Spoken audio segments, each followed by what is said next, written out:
Coming up, a protester hit by a car in Chicago.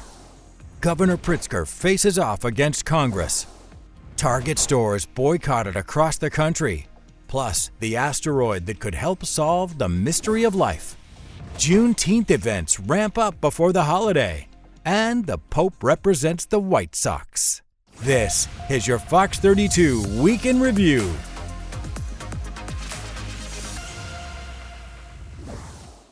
Tonight, there are warnings of new federal action in Chicago and words of encouragement from the woman hit by a car during the protest. Our Nate Rogers visited her home this afternoon, and he joins us live. Nate.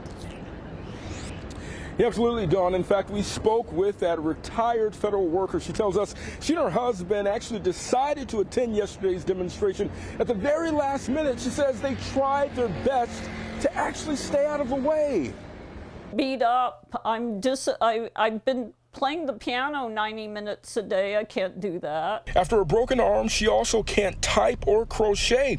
This was Heather Blair on the ground Tuesday evening, moments after police say she was hit by this red car plowing through demonstrators. The 66-year-old is hard of hearing. Mrs. Blair, do you remember hearing the car coming toward you? Do you remember seeing it? I saw it. I don't know if I heard it, but I looked and there was a car, a red car, accelerating at us.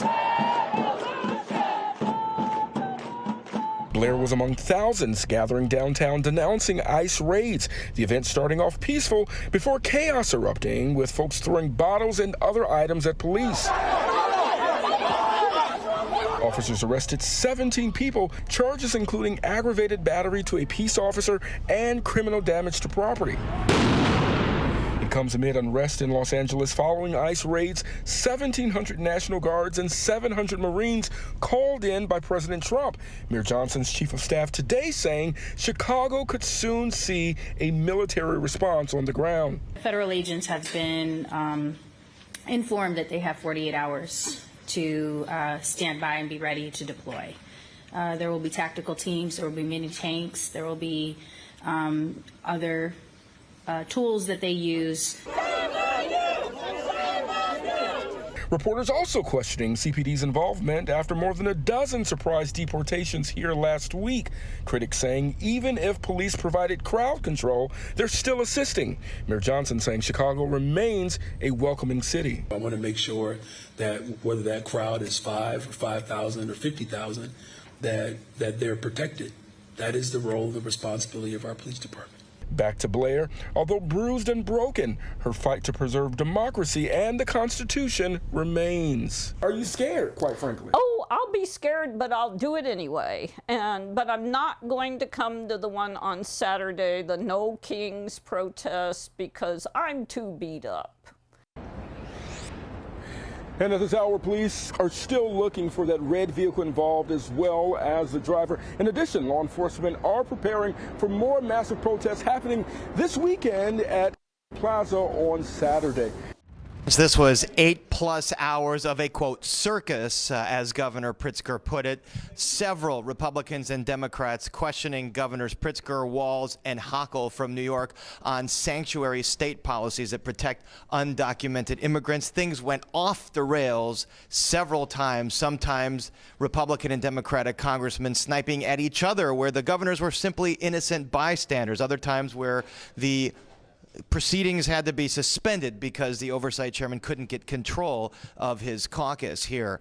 One thing that was very different about this hearing than the mayor's, which happened here about 3 months ago, was that these governors chose to fight back a little bit. A lot of these Congress members tried to land zingers on the governors. The governors then tried to land zingers right back on the members. You heard Governor Pritzker just a few minutes ago say, do your job, Congress. A lot of this could be avoided if you pass some kind of comprehensive immigration reform.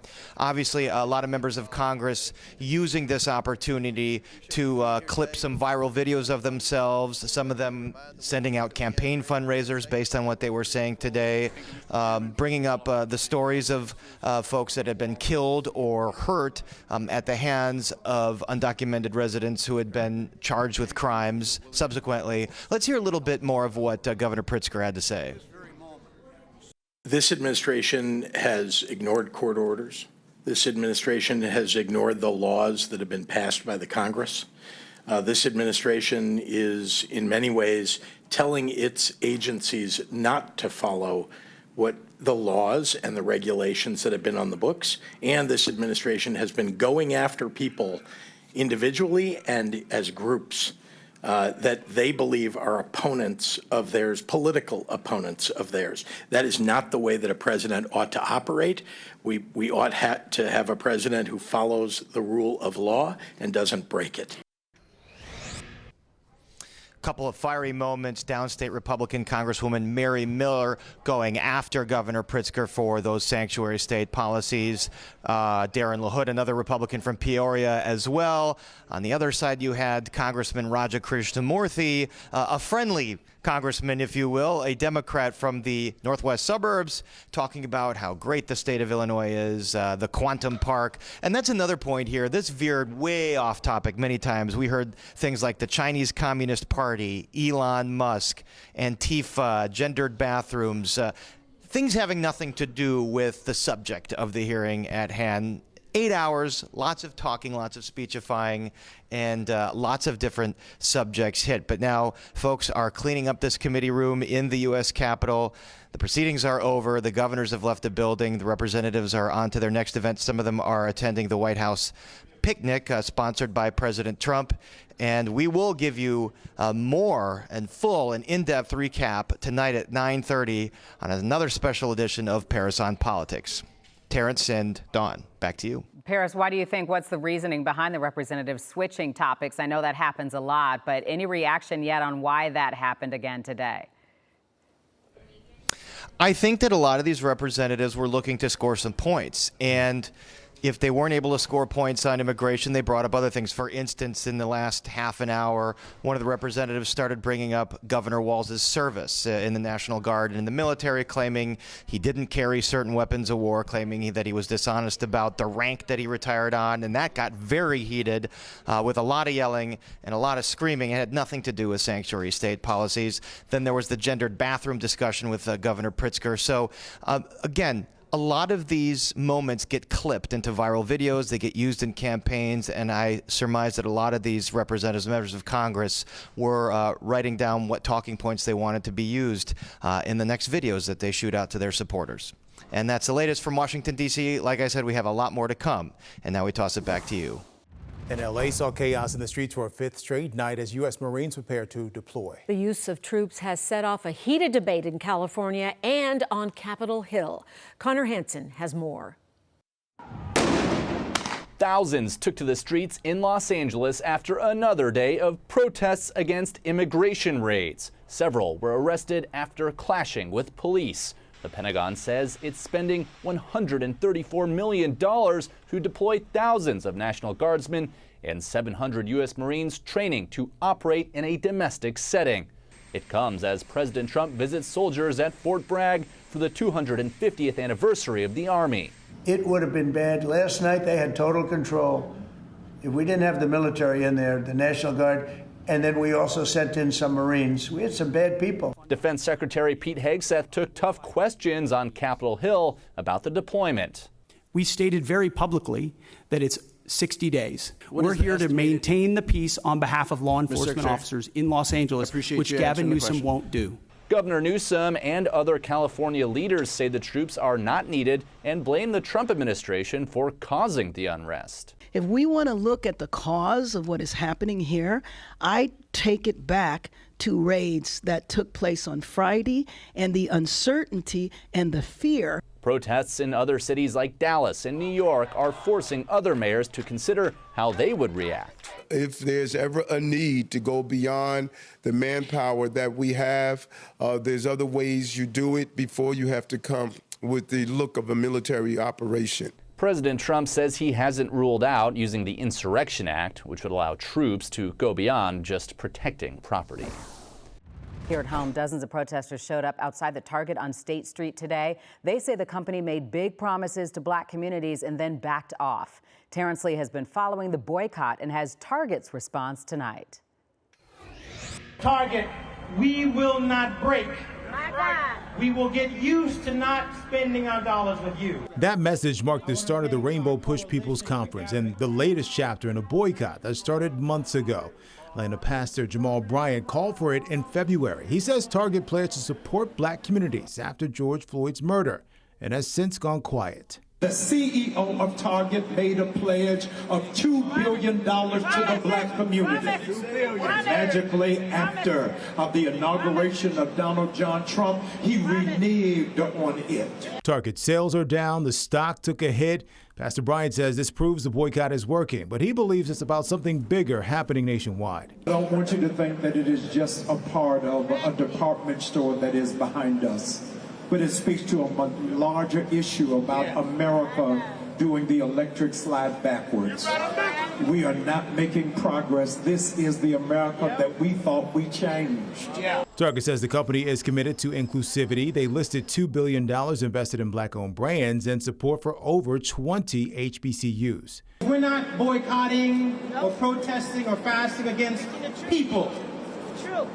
We're protesting and standing up for rights against your policies. Bryant says the next focus is Dollar General. He's also watching Disney, AT&T, and Levi's, and made it clear if you back out on DEI, expect people to push back. Terrence Lee, Fox 32 Chicago. It's a question that floods social media comment sections every time immigration makes headlines. Why don't they just do it the right way? And that's the ideology that we hear all the time. But in terms of immigration law, the right way is slow, complex, and for most people out of reach, simply like that. On paper, the path to U.S. citizenship seems simple, but in reality, it can take anywhere from 3 to 30 years. And that's for individuals already living, working, and raising families in the United States. On top of attorney fees, you also have to pay money to the Department of Homeland Security. That is public information. So under the government's page, under USCIS, you are going to see that each application has a different fee. For example, for a petition for alien relative, we are around $600, and then for an adjustment of status, that is another fee, and it's, I believe, $1,440 right now.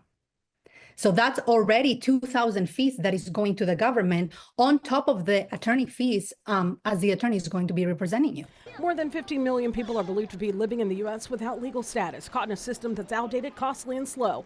Despite promises from both parties, immigration reform remains stalled. Anastasia DiDiscolo lived it herself while in law school. Now she fights for others as an immigration attorney. The system is broken, and it has been broken for years now. It is outdated. It is out of reach, and it's extremely slow and backlogged. Unless we see change, we're going to continue saying that this country has too many undocumented immigrants. The U.S. Department of State releases monthly data on immigrant visas issued. According to the most recent report, just over 48,000 visas were granted in April. And if you'd like to explore the numbers for yourself, you can visit travel.state.gov. Coming up, an asteroid holding priceless information lands in Chicago. A family awarded millions after nursing home neglect. And find out how to spot a liar.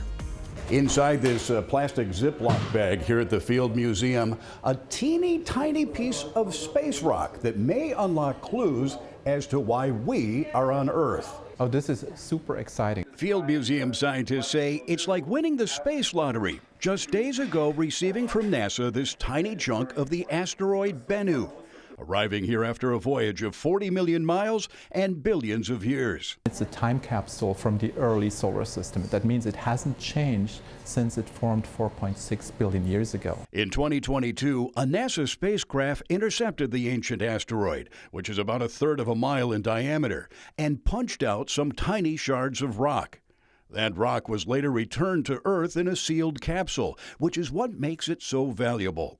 Unlike meteorites, which are scarred as they burn through the Earth's atmosphere, then contaminated with microbes, this space-collected rock is pristine. The asteroid sample, they contain organic compounds, and also it's rich in carbon and nitrogen. So these elements and compounds, they are essential to the beginning of life. Over the next few weeks, the field researchers will use cutting-edge equipment to identify those building blocks, which may have been the ingredients that brought life to our planet. Bennu is essentially a piece of the pantry that contains the ingredients that went into the soup from which later the planets and life formed. There's another reason to keep an eye on Asteroid Bennu.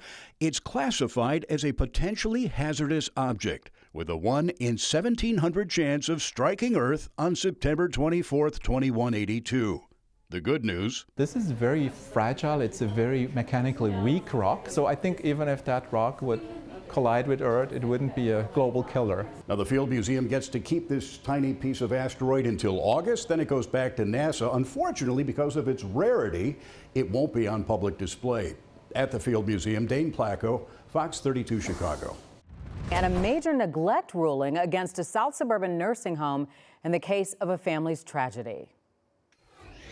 The Brooks family says the settlement resolves the case but doesn't heal the heartbreak. It can't bring them back. Catherine Boston is talking about her grandfather, Sandy Brooks, a man she will always remember. She says she wishes she could have said goodbye. His death wasn't peaceful, it was painful. The 85-year-old took a hard fall in October 2020 that caused a brain bleed. He made a remarkable recovery, went in the nursing facility to rehabilitate. He was talking, but left Landmark of Richton Park incapacitated, and he later died. It was discovered he went without dialysis treatment for 13 days. His daughter, Andrea Brooks, says when she got the call, it was way too late. We were thinking he was coming home for Christmas, and instead we was burying him for Christmas. The family says the facility was one of a couple in the area offering on-site dialysis through third-party provider Renviva. Sandy needed dialysis 3 times a week, but according to court testimony, he didn't receive a single treatment. The family says they couldn't visit because it was during the height of COVID and their calls went unanswered. They didn't put the cap on his trach, right? So he wasn't able to communicate. Horrible. That is horrible. And after he died, Catherine checked his body. He had dirt all over. Attorneys with Malman Law took the civil case to court. In 3 hours, the jury awarded the family $5.5 million. If, a loved one does have a complaint or believe that there is negligence, obviously I would recommend that they contact a lawyer, but they should also contact the Illinois Department of Public Health because they're the agency that will go into the facility right away upon receiving a complaint and investigate. And we did reach out to Landmark, and so far, they have not returned our calls for a request for comment.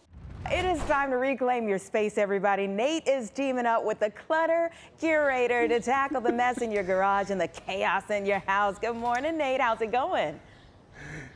Good morning, my friend Anita. I'm doing fine. Guess what? We are inside probably one of the most organized and cleanest garages I've ever seen in my life in Logan Square. Joining me now is Sarah Parisi, the owner of The Clutter Curator. We're talking all things decluttering. Sarah, walk us through it.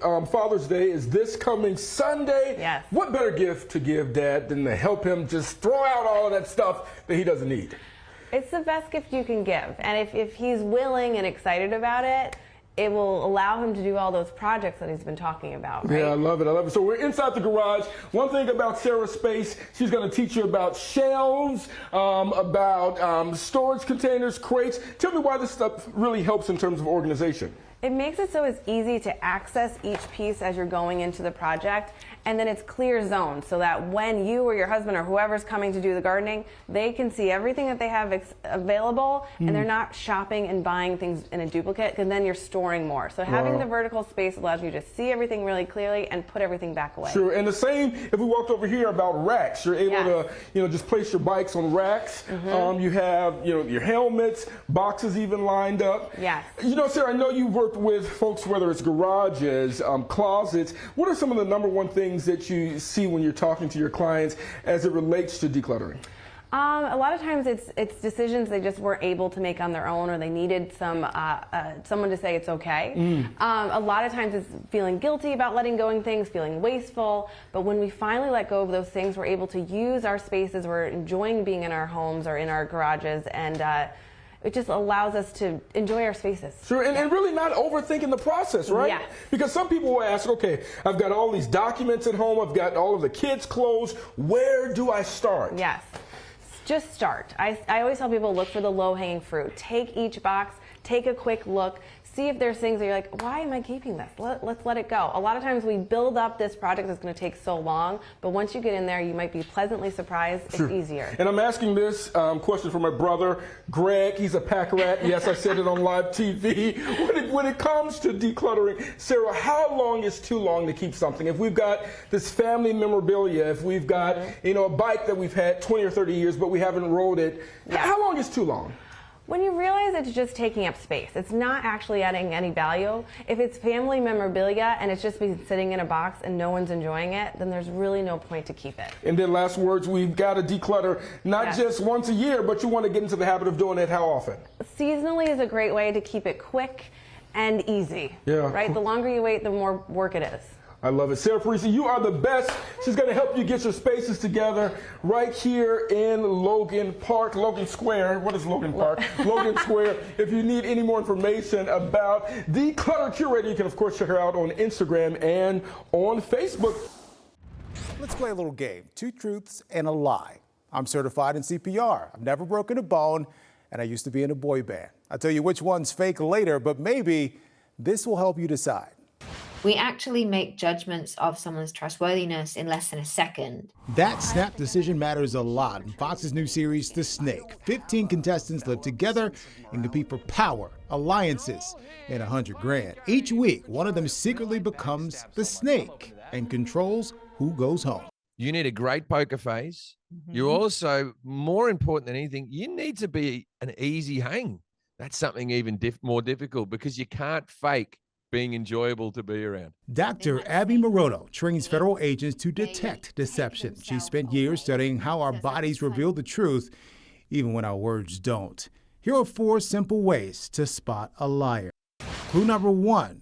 When someone's lying, Dr. Morono says they don't always fidget. Sometimes they freeze. People who are being deceptive often reduce body movement because they're trying to appear composed. Or often there is this freeze response, which is kind of an over control. Clue number 2, lies add stress. Stress makes people touch their face, neck, or hands. You see it a lot when people are delivered bad news and you think, what does that actually do for the stress? If you think about it, why would that get rid of stress at all, just touching our face like that? And it's because of the nerve endings that activates the parasympathetic nervous system. Clue number 3, the body tries to protect itself when it's under pressure. Even if you don't realize it, you're doing it. We try to create a barrier. So maybe if I have a bag next to me, I might put that bag in front of me. And you see this in therapy where they have a cushion. And when they're talking about something uncomfortable, they might move that cushion and put it on their lap. We can do this with our own body too. And clue number 4, if someone turns their body away, even a little, our brain notices. When we orientate away, it's a natural response when we're uncomfortable. But if we're the one trying to build comfort and trust, we have to be conscious and cautious of what our body is doing. Dr. Moreno says it's never just one cue that gives a lie away. It's a combination, what you see, what you hear, and how it all adds up. The nonverbals are very, very important. But you have to couple it with smart questioning and verbal approaches too, because the nonverbals are the what, and then the verbals will get you the why. Okay, back to the game. 2 truths and a lie. I'm certified in CPR. I've never broken a bone, and I used to be in a boy band. Yeah, the last one never happened. We have more ways you can spot a liar right now on our website. This is really an exciting time. A new 3-story observation experience will make it the city's first multi-level sky-high lookout, one of only a few in the entire world. The current 94th floor deck, complete with a gravity-defying tilt attraction in Cloud Bar, is already a hit with tourists. But this new expansion will take things quite literally to a whole new level. The 94th and 95th floors will be transformed into a 30,000-plus square foot observation deck, while the 96th floor will become a swanky private event space. Those 2 floors once housed the Signature Room, a fine dining experience that closed abruptly back in 2023. The expansion will come with more jobs and pay homage to Chicago. From a design standpoint, as it relates to the existing building, we want to respect and and amplify the history of the building, this legacy of an icon here in Chicago. So we're doing things like removing all of the cladding over its iconic X bracing so that visitors to the deck can actually go up and touch and see that famous X bracing that we see in all the postcard shots. Expect more than just skyline selfies. They plan to keep the signature room alive with community events, yoga sessions, and free access for local nonprofits. The deck will be open in 18 to 24 months. A new Northwestern medicine study is taking a closer look at skincare regimens that kids see on TikTok. Researchers say it is the first study to examine the potential dangers and benefits of skincare posted on the social media platform. It's a TikTok trend, content that features girls, especially as young as 7, demonstrating multi-step skincare regimens. Northwestern researchers analyzed TikTok videos from creators under the age of 18. 2 of the researchers created TikTok accounts and said they were 13. We just scrolled through the For You videos until it wasn't actually too long until we had the first video that showed a teen applying some skincare. Each video they reviewed had an average of 1.1 million views. The skincare regimens featured an average of 6 products, costing an average of $168 per regimen. One of the conclusions of the study was that the top videos used an average of 11 active ingredients on the skin at one time, and some used as many as 21 active ingredients. So this really compounds the irritating potential of these products. And some used the same active ingredient over and over, which is harmful to the skin. Even though the multi-product regimens were complicated, time-consuming, and costly, the doctor says there are real risks. From a skin perspective, that includes the risk of irritation from active ingredients, allergy from some of the inactive ingredients in the products, which once developed, allergy can actually be lifelong. And then also an increased risk of sun sensitivity, which is particularly upsetting given that most of the time the girls were not applying sunscreen, even though they were using, half a dozen or a dozen different products. Also alarming, as a mom, she says, the perfectionism perpetuated online. I treat acne all the time. I would love you to have clear skin. Having, a bump that shows up every now and then is a normal part of adolescence. And we don't want girls to think that it's a personal failing if they do have any issues with their skin. And she, the doctor, says preteens and teens only really need a good sunscreen and perhaps a gentle cleanser. If you want to learn more, the study is published in the journal Pediatrics. Coming up, sweet treats for a Juneteenth block party. And Octopus says hello to Natalie. And a Southside pizza joint earns high praise. So Juneteenth celebrations are in full swing. Let's talk a little bit about a sweet event that's coming up. This morning, we have a sweet way to celebrate along with a very impactful event. Our good friend of the show, Elisa Knotts with Elisa's Cake by the Pound here in Chicago, always here with us. Her daughter Ella, who we've been watching grow up. How old are you now? I'm 15. She is a nice young lady. We saw her each time we go, she's taller than me now. I just have on nice heels. Gosh. But, and then Dr. Paviella Foster, Dr. P, with Fellowship Missionary Baptist Church in Chicago, my church. I'm a virtual member, so I don't get to meet everybody in person. Here to talk about selling delicious sweets at the Fellowship Chicago Block Party on Thursday, June 19th. And it's a block party with so many different vendors, so let's start there. Dr. P, what I love about Fellowship is the community engagement aspect of it, and this is a wonderful way to really highlight a lot of Black vendors in the city. Absolutely, absolutely. So this will be a space where we will have Black-owned businesses, we will have Black fun, Black food, and we will have a Black experience for the community at Fuller Park on Juneteenth from 11 to 4. So our pastor has deemed this year the year of joy. Yeah. Yes. So we're going to celebrate the joys of Blackness. Yes. So we're excited about exploring that space and giving back to the community. Yeah, and so with so many vendors coming out, we know they'll be doing a lot of different things. You just saw a picture there a moment ago of Pastor Sharp there. Elisa, what does it mean to you to be a part of this event? Oh, celebrating our Blackness is just truly just a personal experience, and being able especially to do it with not only our community within the space, but our fellowship community. It just means so much to me to celebrate such a spiritual holiday, because it truly is. But it just means so much to me to be able to do this through desserts, and the desserts that were handed down through time and significance. I'm sorry, not significance, but significant foods, red dyes or red foods that we use with the event. So yeah. Yeah. Okay. Tell me a little bit about what we have on the table. People are already calling dibs here in the studio. I said I'm gonna have a coughing attack, and just call dibs on all of it before it's all said and done. What do we have? So we have a few of our significant red foods that we will be having at Juneteenth on the block at Fellowship at Fuller Park. We have some of our red velvet cookies. We have our strawberry cupcakes with a strawberry crunch on it. So amazing. We just cannot have banana pudding. It's just, I mean, come on now. So we will have a couple of other desserts at the event, but we just wanted to showcase a couple of our desserts that we will be having at the event for Juneteenth. And we said, Elisa's a friend of the show. She's been here many times with her sweets and then just drops by occasionally and leaves us something. So we stand by her product. Yes. Is what I'm trying to say here. And Ella, I know you usually have a little part in it too. What's your favorite thing that we have up here? I would have to say the banana pudding. It's honestly my favorite. I tried one last night. So. Okay, so we're missing one or two is what you're saying. Yes, that's exactly what she's saying. We're missing a couple here.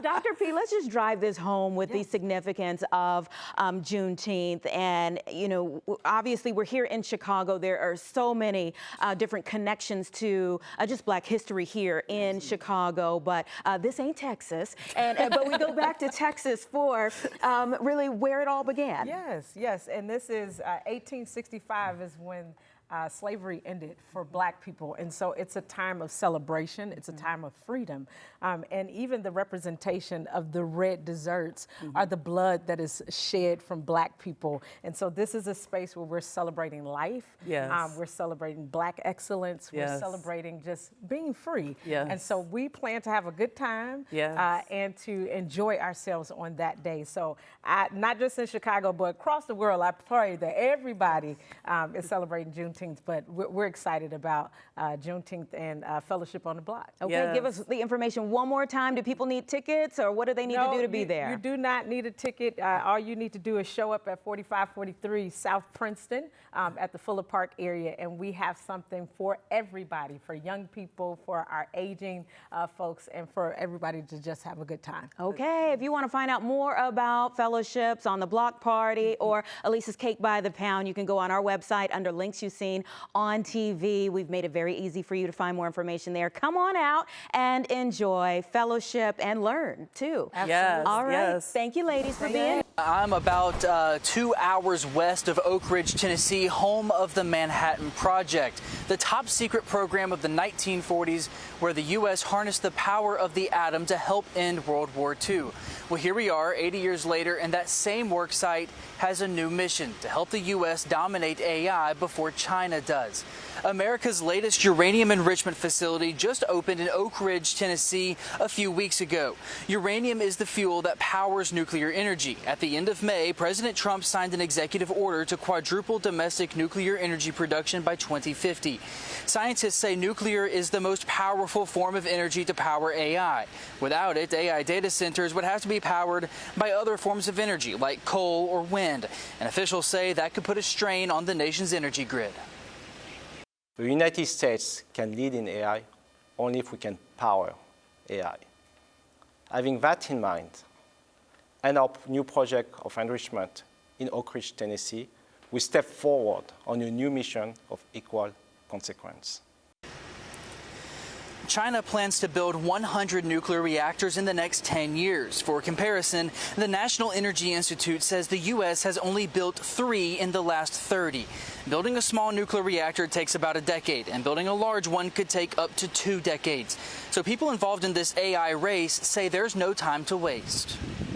America is staring down the barrel of an energy crisis. We can't lose the AI war to China. We can't lose the energy war to Russia. And in order to do that, we have to win the nuclear energy renaissance war in America.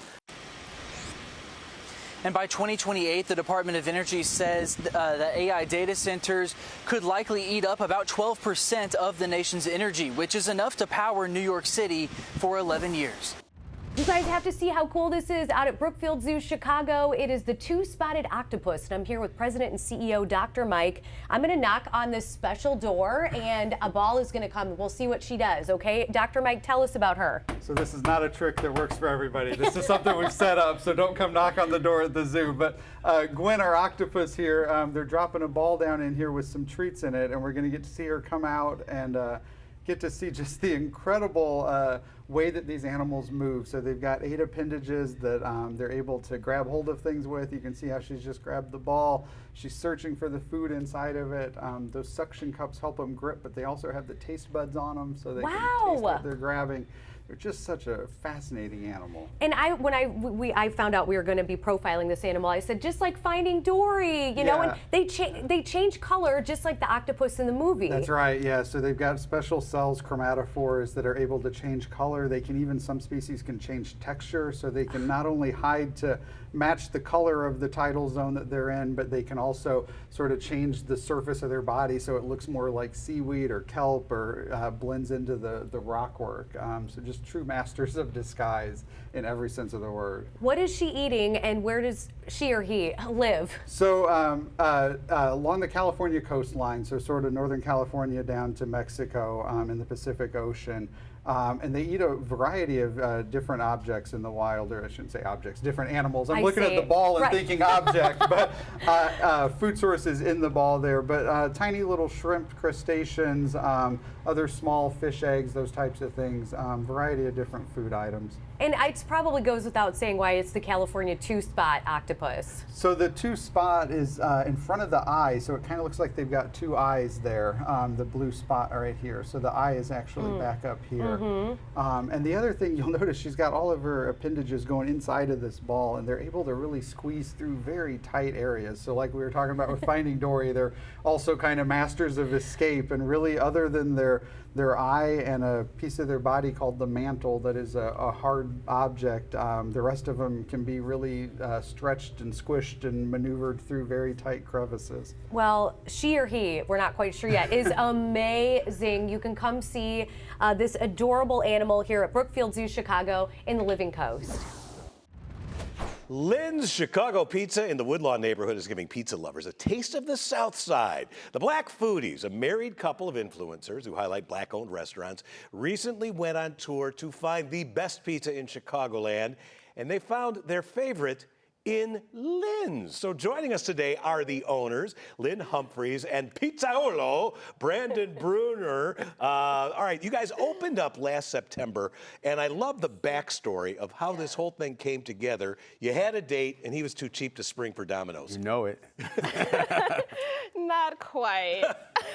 So about 2 years ago at this point, like we were at home and we decided to stay in instead of going out. It was a cold winter night in Chicago. So we decided to make pizza, like our favorite food. Okay. And we started off with, let's try a deep dish because that's our favorite type. Chef Brandon here had the recipe on lock with the sauce, with the dough, and it came out to be so good that we just started giving out like free pizzas to our close family and friends. They loved it, and quickly we just decided we have something good here. We were so confident in the product that we said, let's just take it out there in the world. So with collaborations of like local bars and establishments, they allowed us to sell our pizzas in there, and then we were doing pop-ups, and we just grew and grew and grew. And Brandon, you have been a chef for many, many years, but had you been making pizza during any of that? No. I mean, I worked in a lot of Italian restaurants, but my level of being a chef, we're on the hotline. So the Pizzaolo team is pretty much like they've been locked in. So you can go make sure they have the stuff they need, and you can make sure, you know, you can help expedite, just stay out of their way. So that's pretty much how that world worked a little bit. But so no, a lot of this was having the general knowledge of being a chef, having, you know, idea of how recipes worked, and I had a bunch of books I wanted to dig into. I gotta say, Chef's Table Pizza kind of got me kicking, and I was like, I was like watching, like, you know what, I can make pizza. Yeah, so that inspired you.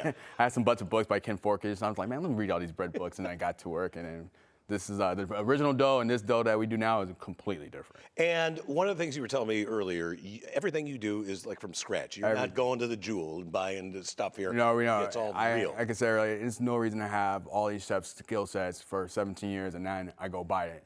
So we make our own sauce. Our sauce has so many components to it. My team gets mad at me. Our dough is made by a lovely young lady. I make a recipe, and she changed the recipe to something most amazing. Tremaine does a great job with our dough. So it's a fun development of how we built this, and with these hands. With those hands. And I know you got a thin crust, you have a deep dish. Oh, yeah. And real quick here, how does this really kind of elevate the community there in Woodlawn? Yes, so we are actually like residents of nearby neighborhood, Washington Park. So we are in the neighborhood. So we see our residents, we see our neighbors come in. So it's important to us to build something that is for people like us that don't necessarily want to go all the way downtown or just like leave our area to go have fun. So like I've constructed opportunities for different events at the restaurant for people to come and enjoy. Great. So we have our open mic nights, we have comedy shows actually on this Thursday.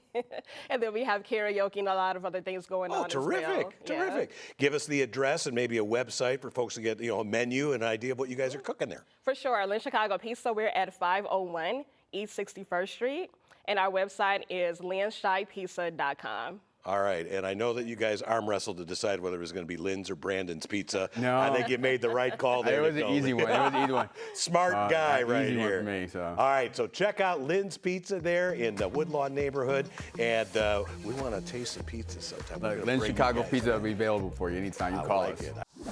Coming up, the Pope represents the Southside, a program making golf affordable. And Mobetta Brown busts out his trumpet on Good Day. All right, some more good news. The debate on Pope Leo's baseball team. I know we've put this to rest already, but here's a visual. It's just visual confirmation right here. Not to rub it in the faces of Cubs fans who are joining us this morning, but look at that cap. Yep, the Pope exchanges Pope hat for a ball cap. Gotta love this, guys. He made it official. This is during his weekly appearance at St. Peter's Square. He was spotted wearing a Sox hat. He kept the hat on to take a picture with a newly married couple. And the groom was also wearing his Sox hat. So even if you're loyal to the Cubs, still nice to see the city of Chicago being repped across the globe here. I don't know if Cubs fans would agree with that. Yeah. I don't know. But of course, question. the big day this weekend will be Saturday when they have a message from the Pope that will be playing during the celebration at the rate. So it's kind of timed out just right for him to say, yep, I'll be there. Doesn't it almost look? I wondered if it was a fake photo. Initially, I thought so too. You always have to And then they question got that it in the days confirmed. of AI, but no, we've gotten it Got it confirmed. Oh my gosh, well I have a treat for you. Yeah, it's only 30 miles away from Chicago, which is even better, but if you're Northwest Indiana, it'll be even closer. We're over in Hobart, Indiana at Johnson's Farm, and the Johnson Farm Strawberry Fest is happening this weekend, including the next couple of weekends. I'm with Jennifer Johnson. You are co-owner here. We're just relaxing, but I can only imagine this filled with families and couples and everyone in between coming and enjoying your farm. This is the fun area. What can people expect here? Yes, there's all kinds of fun to be had. We have a train, a jump pillow. All the little houses in the village have different themes and play areas for kids. Playgrounds, there's a pedal cart track, there's a jump pillow, there's pigs you ride on. There's just so much fun. Too much to list. I know. I'm so glad that we have our awesome drone team here because we can give everyone a view, because it's just so big, of all the fun that could be had. Plus, you have your pick your own strawberries, and they saw us there in the 8 o'clock hour. We have our buckets filled. So it's a little bit of a 2-for-1. You can come and have fun for Strawberry Fest, but you can also go and pick your own strawberries. And what's that process like? So you just hop on the tractor, tram takes you out to the field, they give you a bucket, and you fill it up, and there's so many berries out there now, they basically dump in your bucket. And then you come back and have all the fun for the rest of the day. Perfect. And we weren't able to show people these yet. This is you have a bakery on site too. You can't forget that. Yes, it's a all scratch bakery. These are strawberry muffins and croissants, strawberry kolaczkis. They do strawberry pies, strawberry bread, everything using our fruit. So it's really good. I was so bummed I didn't ask you in the 8 o'clock hour the difference between these strawberries here with your pick your own that you grow versus the ones that you might find at the grocery store. So those are kind of bred to ship across the country from California, and they're white and kind of hard in the inside, so they can ship that far. These are red all the way through and soft and super juicy and sweet. Okay, look, there's not only this fun area, but you can also get a little interactive. It is for the adults too. You have some carnival games, which I love to see. And you said skee ball is very popular, right? Yes. What are some other games that you have here in this row? We have a football throw, a baseball throw, basketball. So you have it all. I have do it all. people just spend hours here? They do. They do. Some kids just stay in here most of the day. Okay, so Strawberry Fest happening this weekend and also the next couple weekends. Yes. What time is it happening? Do people need to get tickets ahead of time? 8 a.m. to 6 p.m. Saturdays and Sundays for the Fun Farm. They don't need to get tickets ahead of time, but they can buy season passes online ahead of time. Okay, you guys are seeing it.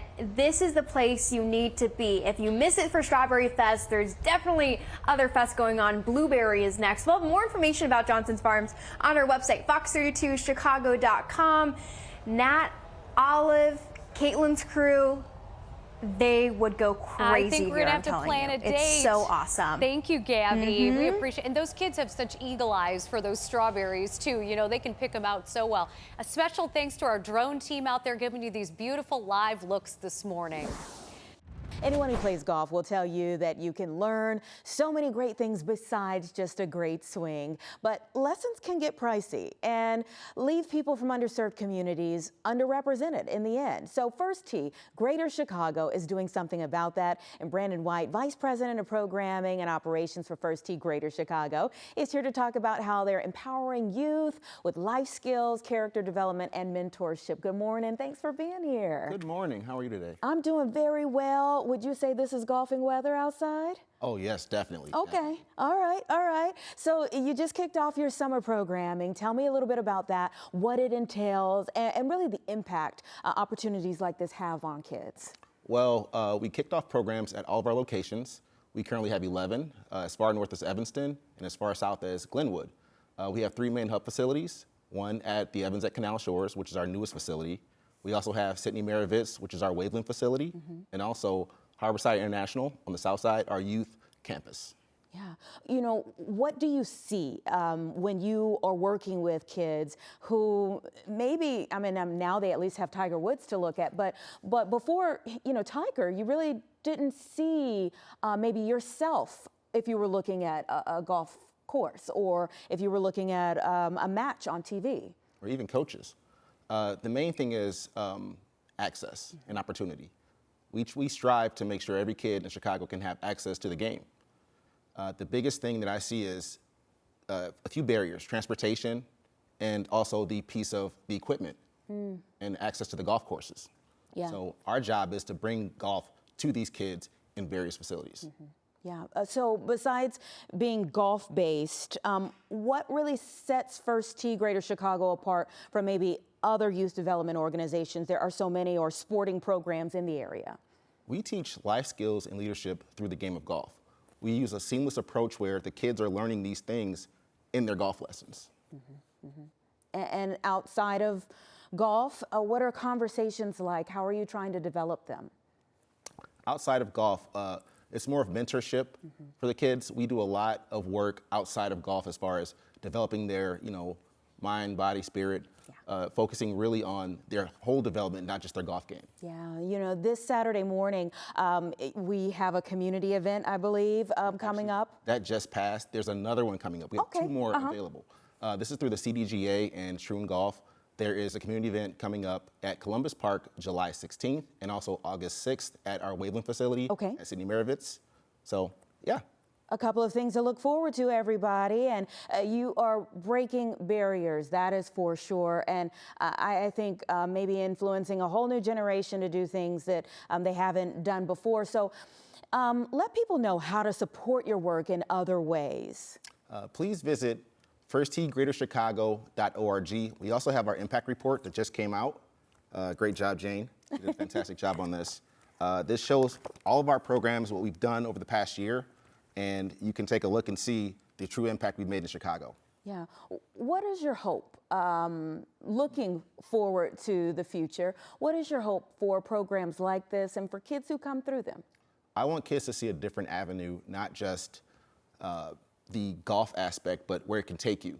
It's about the impact of having the opportunity to meet different people and to go in certain areas of golf, as far as not just playing professionally or in college, just the networking piece of it. Yeah. How did you learn golf? Oh, first tee, actually. Really? Yeah. Okay, you're a product of the program. Yes, started in 1999. Yeah. I'm still here. And what did it do for you? Oh my God, I'm here, sitting here with you. It got me in college, and also it gave me a great career. Yeah, wonderful. So you're a shining example of what it can do. Thank you so much for what you do and for allowing your experience to then help other people, being a blessing to other people.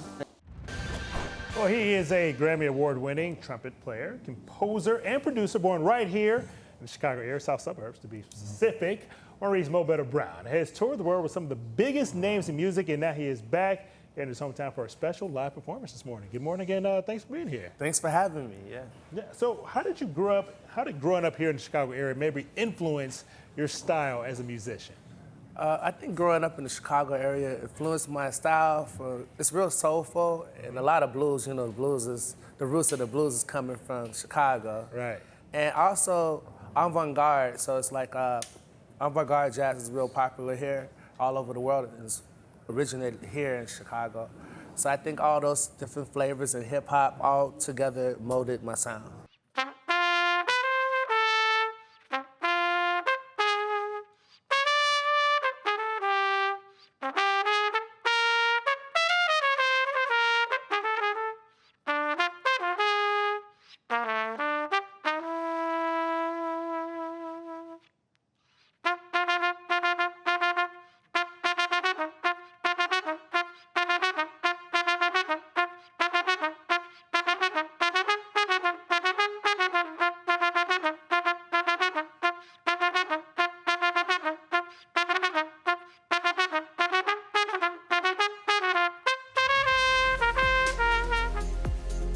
This has been your Fox 32 Week in Review. See you next week.